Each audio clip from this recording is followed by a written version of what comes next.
Good evening. Thank you very much for joining us here on Urban Debate on Mirror Now. As uncertainty around the future of cryptos in India continues, Finance Minister Nirmala Seetharaman has issued a warning. She has warned of crypto misuse in terror financing. At a seminar during the ongoing spring meet of the International Monetary Fund in Washington, D.C., she said that the biggest risk for all countries around crypto can be money laundering and terror financing. She also suggested that the world should unite against crypto misuse. Remember, during the 2022 World Economic Forum's annual Davos conference too, Prime Minister Modi had said that cryptocurrency is an example of the kind of challenges we are facing as a global family with a changing global order. To fight this, every nation, every global agency needs to have collective and synchronized action. So is global regulation of crypto the way forward? Are cryptos being used for money laundering and terror financing? How do we ensure that cryptos aren't misused? Can we actually ensure that? There are a few questions that need to be answered. Before I go across to my guests for answers, let's listen in to what exactly the Finance Minister has said. We are not sure about the veracity of the data which says the volume is this much or that much. Those numbers are questionable, but I wouldn't get into arguing about the number at this stage. But we did realize there's a lot of things happening about transacting those assets, the crypto assets, which we don't recognize as currency. And joining us on the broadcast this evening is Subhash Chandra Garg, former Finance Secretary of India, Veera Gupta, Advocate Supreme Court and a cyber expert, Ajit Khurana, founder, Stealth Mode Crypto Startup, Rajagopal Menon, Vice President, WazirX, also with us on the broadcast this evening. Good evening to all of you, gentlemen. Thank you very much for joining us here on Urban Debate on Mirror Now. Mr. Subhash Chandra Garg, I want to begin the discussion with you. Finance Minister Nirmala Seetharaman has raised concerns over misuse of crypto, something that Prime Minister Modi has also been talking about. We heard him say similar things in November last year, then during the Davos meeting as well. Similar statements were made. I want to understand from you, do we have any data to suggest that actually cryptos are being used for money laundering and terror financing? How valid are the concerns in your opinion? See, cryptos are working as a money or currency in the big private space which the crypto world has created now. So there are hundreds of blockchain cryptography platforms where all services, asset creation, currency creation takes place in crypto currencies, and the transactions also take place there. The cryptos had the ambition to become the general purpose currencies earlier. Increasingly, you don't find that use there except for the global remittances and transfers in the form of stable coins. So the two uses, which are the in-platform currency use and the stable or the stable coin use, is what is being put to use.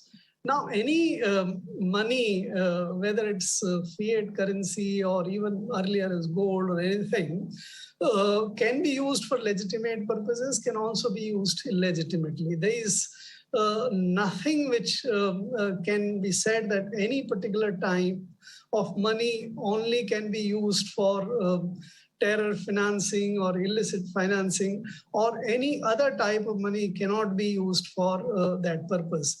What you see in India also, hundreds and thousands of cases being filed under money laundering for the traditional currencies are all there. So I don't see there is anything very particular about crypto. And I don't think it should be singled out from that point of view. Now, the very nature that it's used, it's a private currency and it's private asset. and used largely into that type of platforms, we should recognize, and whatever regulation, whether domestic or international, we make should be framed keeping that into mind, rather than being excessively alarmed by any particular misuse which can happen. Otherwise, we might end up creating more problems than the solutions. Okay. Interesting point of view there. Rajagopal Menon, how will you like to react to the concerns, or rather the alarm, that has been raised by Finance Minister Nirmala Seetharaman? Thanks for having me here, Heena. It's an interesting question. The easy answer is that the blockchain is the most transparent ledger in the world today. So if you were lucky enough to to buy a Bitcoin as early as, say, for example, in 2010, your history is stored on that ledger. It's immutable.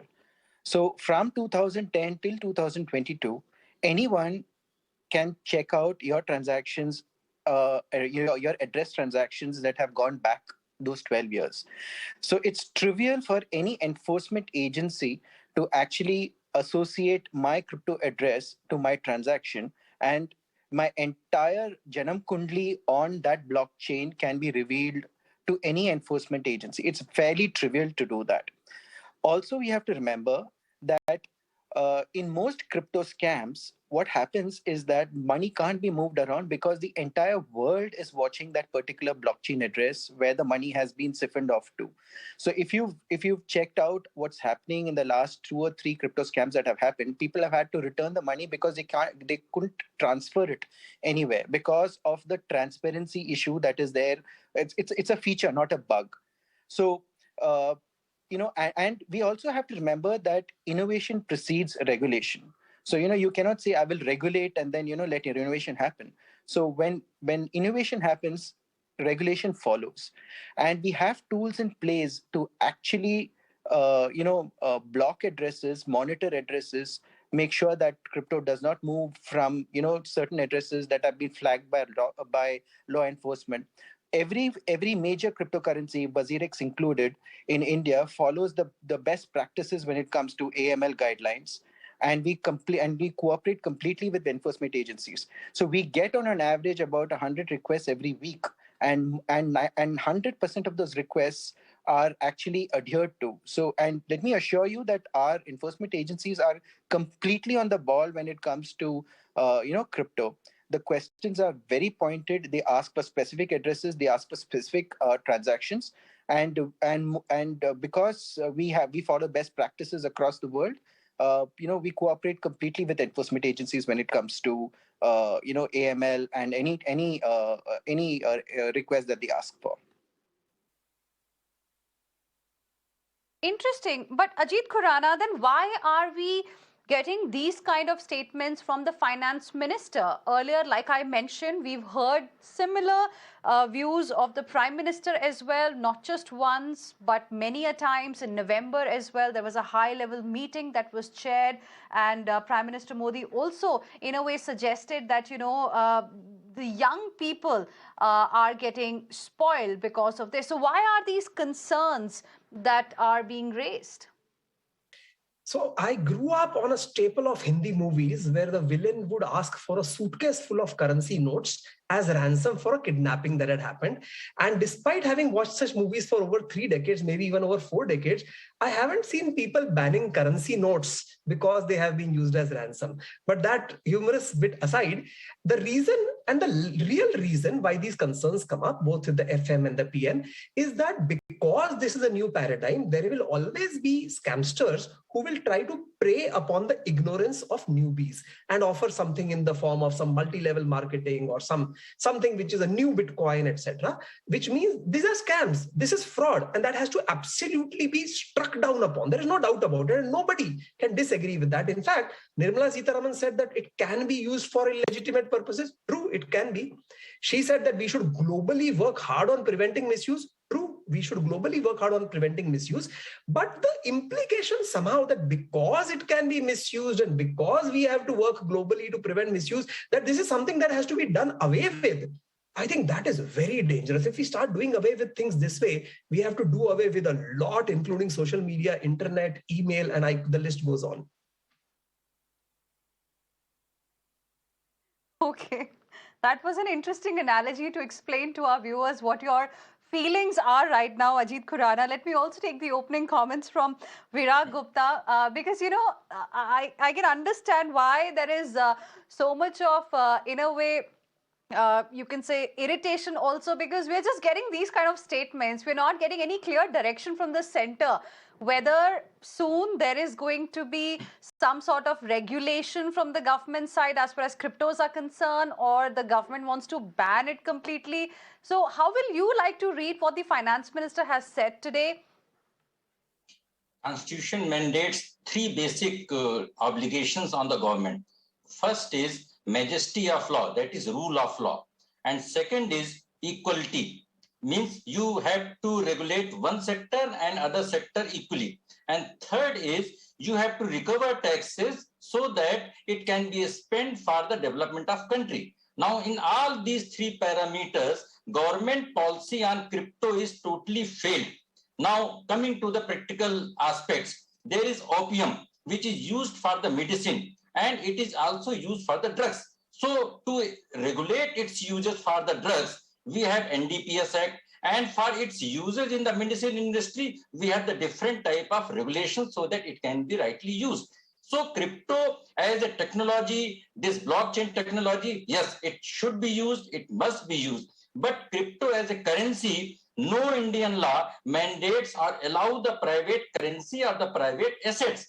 Now, shifting these obligations towards the international, these bodies is like Russian-Ukraine war is there, and you say that we are leaving our border defense to the UNO. UNO is there for the international obligations, but we have our own defense system. Now, once somebody is saying that once innovation is there, then regulation comes, I agree. But innovation happens in the lab and the other places. But once it is in the practical field, then you have to regulate it before coming. Suppose car is innovated, and after that you have circulated 10 lakhs car in the market. And after this 10 lakhs car in the market, you are saying we will bring the driving license, we will bring the registration of the cars, or we will bring this traffic rules. This is something where government is totally failing. And this is surrendering before the crypto lobby. And this is surrendering before the international tech lobby. And there are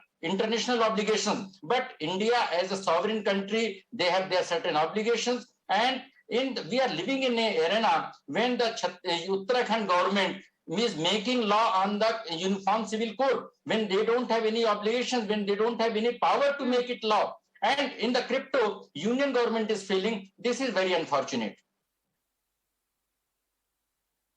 That's the question, Mr.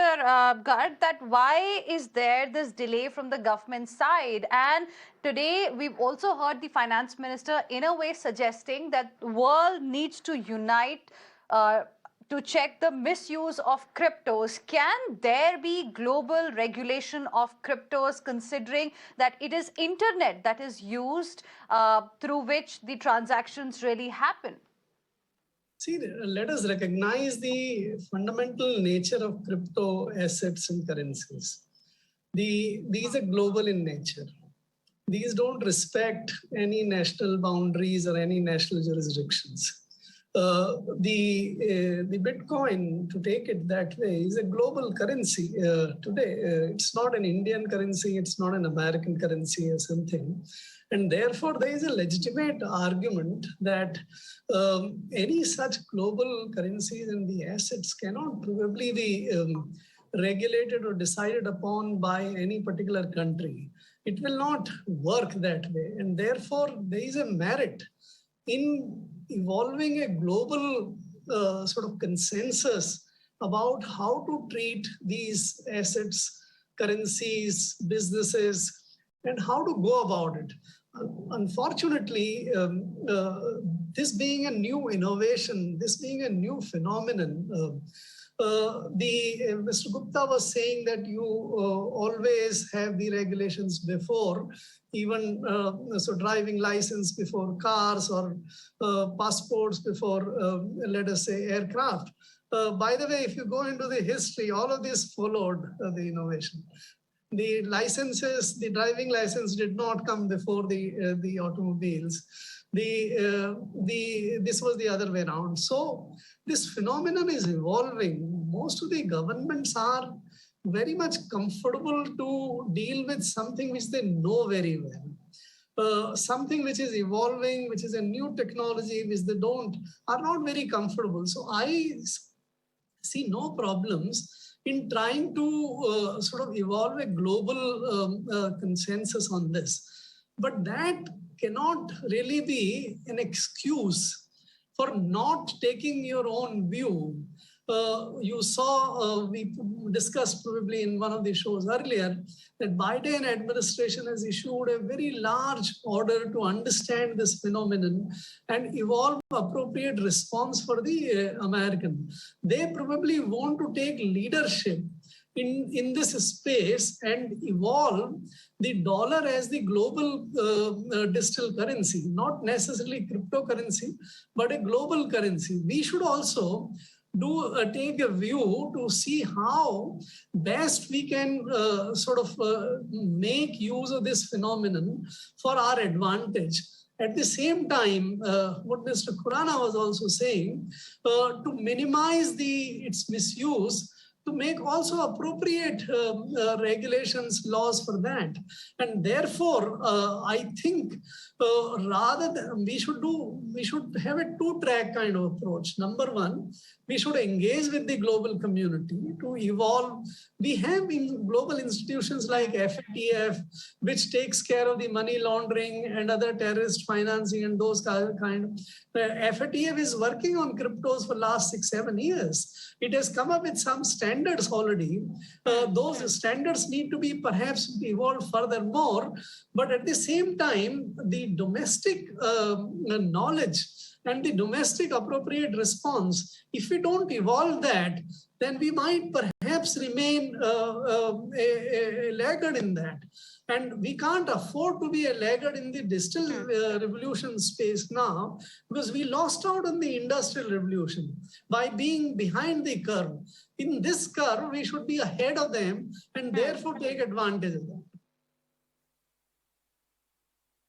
Interesting point. We lost out on the industrial revolution and digital revolution as it is there in front of us. We should not be delay things any further. Now, this question is for both of you, Ajit Khurana as well as Rajagopal Menon, on the kind of statements that are coming. And we've been talking about cryptos since what, 2013, 2012, 2013, FY 2013, if I'm correct. And if there is further delay from the government side on deciding which way is it going to go as far as cryptos in India are concerned, what would it mean for thousands and lakhs of investors who are there, especially the small investors, because we still don't know how many crypto investors are there in India, but we know at least one thing for sure, that most of them have a very small ticket size, and this base is just increasing because every second or third person that you speak to in your office as well is either investing in crypto or wants to know about crypto. Ajit Khurana first, then Mr. Menon. Heena, I'm so excited to know that in your office, every second or third person is talking about crypto. That bodes well for the future of crypto. Having said that, here are a very quick list of things that India can lose out on, assuming that there will be a point in the future, whether it's 6 months later or 6 years later, when we will have an enabling framework of regulation. It's best to do it sooner, otherwise brain drain occurs. Organizations are set abroad. Global capital moves to these Indian companies set abroad. Employment opportunities are lost. The small investor fears harassment right from the police to the income tax officer and worries that they are doing something illegal by being investors in crypto. So either they stay away or they don't disclose that they are doing it. Tax opportunities are lost because people don't want to do it in a scenario which could tomorrow be called illegal, though it is not today, etc. So I think that we are only going to lose if we delay. If we have made up our mind, regardless of how we have made up our mind, let's action it fast. And just by the way, in the presence of Mr. Garg, I'm nobody to make this suggestion because he's the expert on this. But crypto regulation in India does not necessarily mean that a specific crypto bill has to come about. That, of course, would be a very robust way to do it. But just like the finance minister has tweaked some portion of the Income Tax Act and thereby incorporated crypto into it, there are a whole host of acts that can be tweaked to allow for a regulatory framework to be put in place while we are still crafting a bill. Rajagopal Menon, how will you like to respond? Because it's still a grey area. And what does it mean for new investors, with a small ticket size? It means a lot because, Heena, what is happening is that you have the younger generation. So, India is very unique in the sense that we skip generations of technology. We skip the entire landline technology and we jump straight into mobile. We skip the entire, wireless internet to move into wireless internet. So India, we are in the middle of a digital revolution. So, what we are could lose out on is this entire crypto revolution. And crypto revolution is just a very mild way of putting it. It's the entire Web 3.0 revolution, that is, a precursor for things to come. But very quickly, coming back to what you are asking specifically to small investors, yes, adoption has really taken off in India. Every day you see, amazing stories of how Bitcoin is growing at 200% per annum, from 2010. So a lot of young people are, skipping the queue and jumping straight into investing into cryptos. You have a lot of young women who are getting into crypto in a big way. And all this is happening not only in big cities like Mumbai, Delhi, Calcutta, and Bangalore, it's coming from the hinterland. So you have people who are interested in investing in crypto from, places like Ranchi, from places like Meerut, which you would not normally associate with, very savvy or cutting edge investment products. But that's what it's happening. All you need to invest in crypto is a mobile phone plus an internet connection. And Jio has made that happen. And the entire crypto revolution is going to happen in this space. So and I'm sure the government is very mindful of this fact that one of the things at the back of the finance minister's head is how to protect investor investor interest, which is why we are being very, very cautious about it. But being cautious is one part, but we shouldn't be overly cautious. We shouldn't be overly cautious, but the details that you have shared with us about how you are seeing more and more women investors into cryptos emerging, people from the hinterland, the rural parts of the country, or tier 2, tier 3 cities also seeing a lot of interest in crypto investment is something that we also get to know here when we talk to people around us. And that's something that is very, very interesting, and how this is now really an important aspect that the government should look at immediately. Mr. Virag Gupta, now the question is, if concerns are being raised of misuse of cryptos in the form of terror financing or money laundering, can something be done so that the investors are eventually protected and so that this does not happen, so that there is no misuse? You are correct, and Mr. Garg, he has only pointed out certain aspect of my statement. But what I said, that under Article 14, there has to be equality.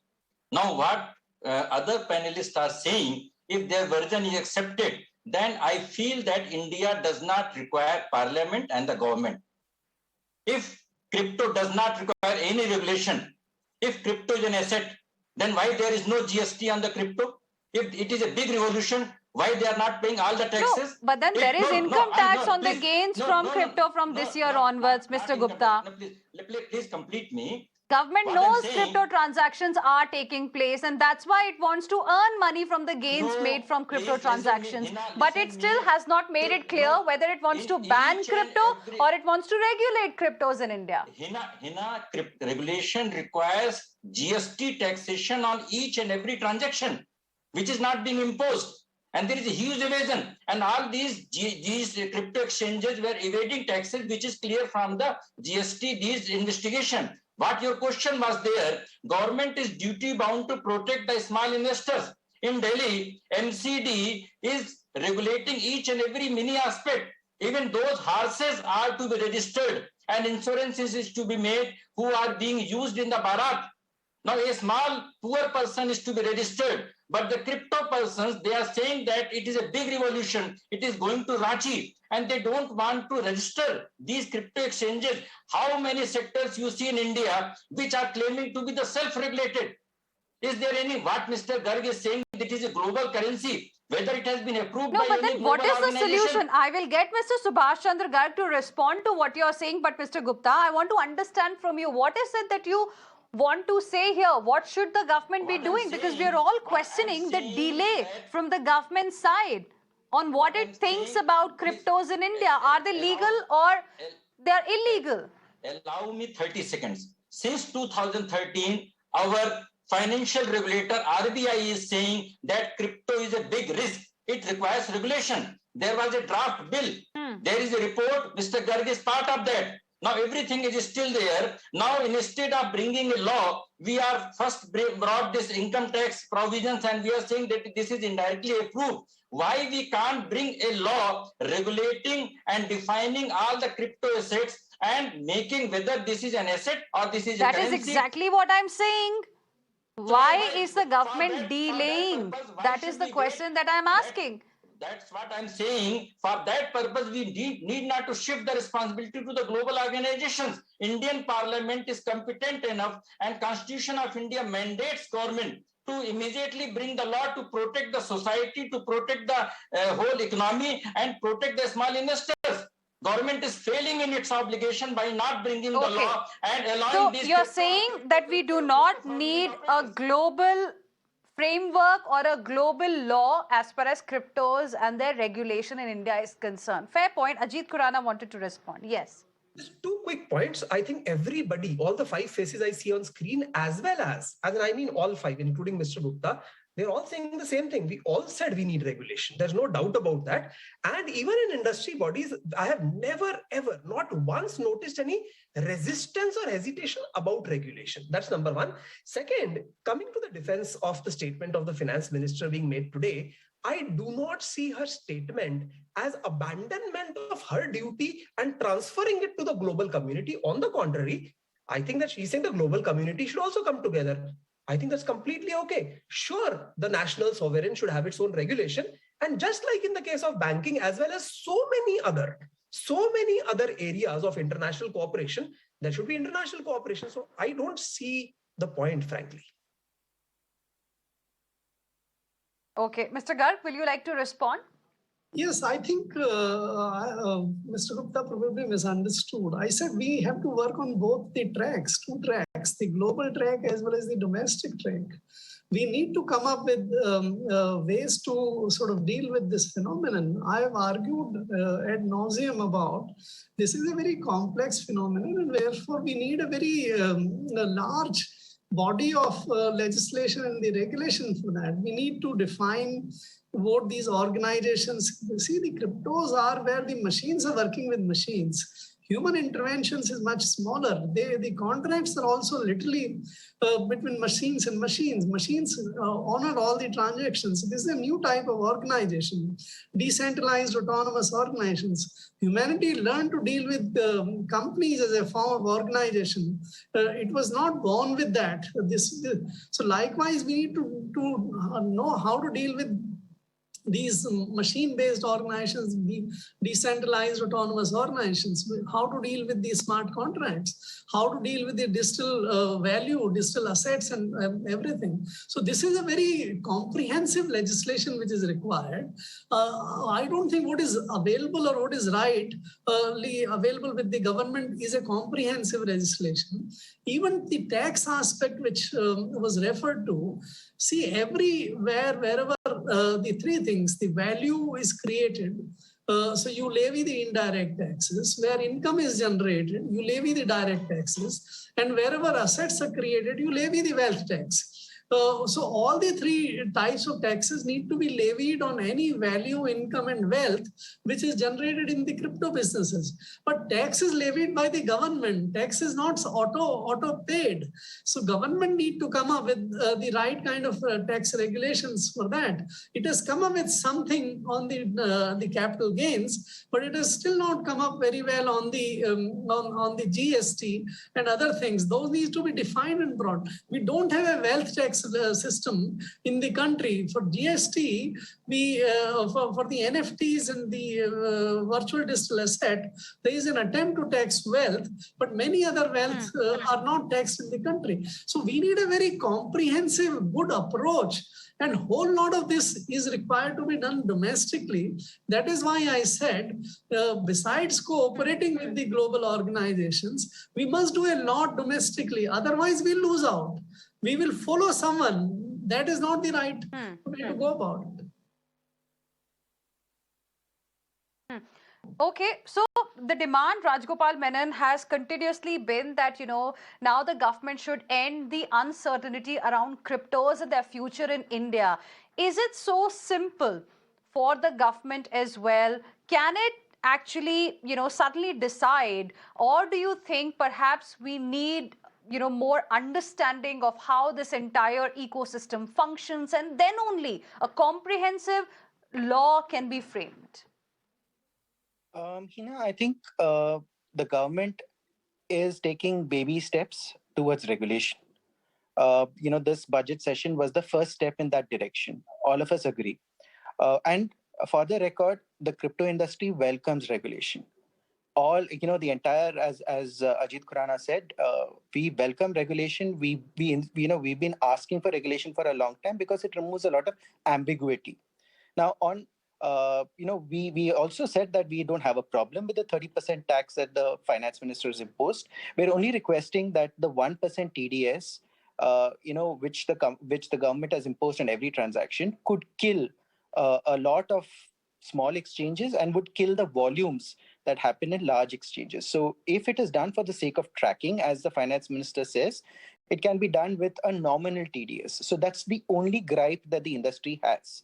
We'll work hand in hand with the government to, make all the regulation possible. That's not an issue. So what we believe is that this is the first step. We have a long way to go.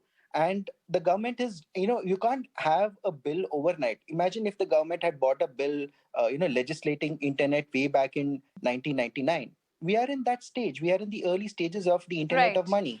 So, I completely agree with the method of the government. We can differ on the nuances, and we can, discuss and deliberate and come to a mutually acceptable, number. And objectives. That's what the crypto industry is asking for.